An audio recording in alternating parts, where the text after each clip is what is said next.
اعوذ باللہ من الشیطان الرجیم بسم اللہ الرحمن الرحیم۔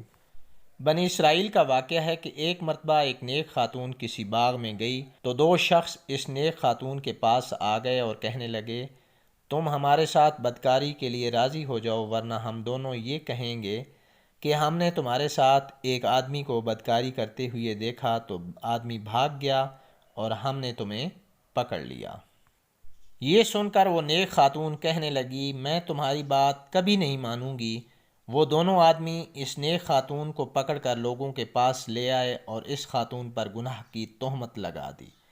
اس دور میں یہ طریقہ تھا کہ بدکار شخص کو ایک جگہ 3 دن تک کھڑا رکھتے، لہٰذا لوگوں نے اس نیک خاتون کو بھی اس جگہ کھڑا کر دیا۔ تیسرے دن 7 یا 13 برس کی عمر کا ایک معزز بچہ آیا تو لوگوں نے اس محترم بچے کے لیے کرسی رکھ دی۔ وہ معظم بچہ اس کرسی پر بیٹھ گیا۔ پھر اس محترم بچے نے ان دونوں آدمیوں کو بلوایا تو وہ دونوں تمسخر والے انداز میں آئے۔ معزز بچے نے لوگوں سے فرمایا، ان دونوں کو الگ الگ جگہ پر لے جاؤ۔ پھر ایک کو بلوایا اور پوچھا، تم نے کس درخت کے پیچھے اس عورت کو زنا کرتے ہوئے دیکھا تھا؟ اس نے کہا، سیب کے درخت کے پیچھے۔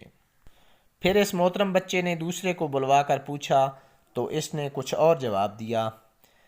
اسی وقت آگ نازل ہوئی اور اس نے ان دونوں جھوٹے آدمیوں کو جلا دیا۔